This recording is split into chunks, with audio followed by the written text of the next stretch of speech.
So we've been noticing this growing opposition alongside Jesus doing his new thing in response to what's happening.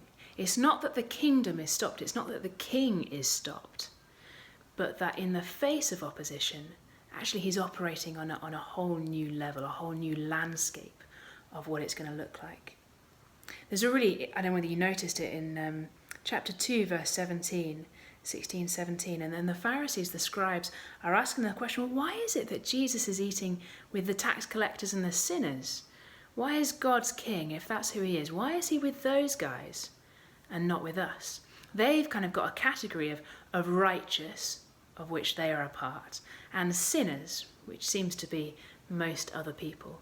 And Jesus himself sort of takes that definition that they've given, he sort of turns it on his head, and he says, those who are well have no need of a physician, but those who are sick. I came not to call the righteous, but the sinners. And interestingly, he's not really saying, oh, you're righteous. He's just taking their definition and saying, well, do you know what? I've come for those who know that they need God's king. And that seems to just be behind these hard hearts.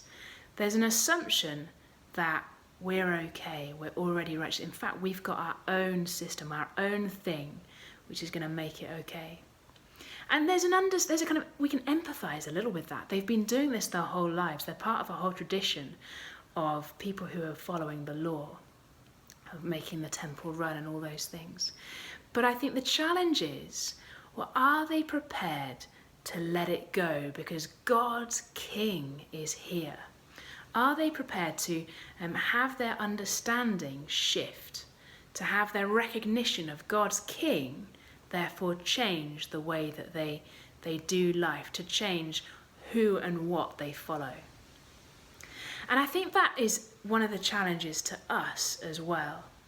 So while we look at the Pharisees and we see quite clearly they're getting it wrong, actually they are clinging to a system which previously has been a kind of system of righteousness, a system that's kind of made them holy and godly. And I wonder whether when we're reading this, whether there needs to be an element of just self-reflection. Are we clinging to anything? Do we hold on to anything that we think makes us godly or makes us more godly than others, but it's not of Jesus? Maybe it's, I read my Bible at this particular time of day, or I go to this sort of church, or I use this language when I'm talking about the gospel, or I make sure I spend all my time with these sorts of people. I don't want to be hanging out with the wrong people. I don't know what it might be, but I wonder whether we just need to be a little self-reflective on that for ourselves. It's really helpful to see opposition to Jesus, and it helps us to know what to expect as followers of Jesus. As the gospel is declared, as God's king is declared, that is a divisive thing. Jesus divides. He's not someone who you can respond to apathetically.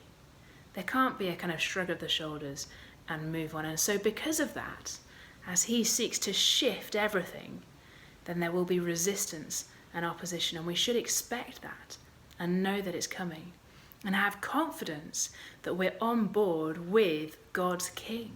We're on the right side of all of this.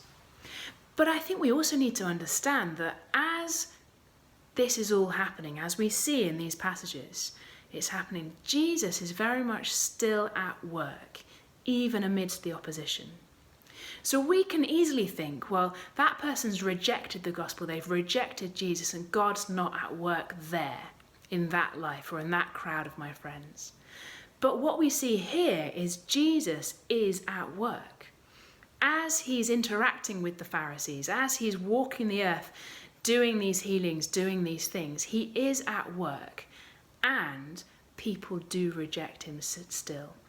So as people reject him, God is still at work. That is still a gospel thing going on, a gracious thing going on.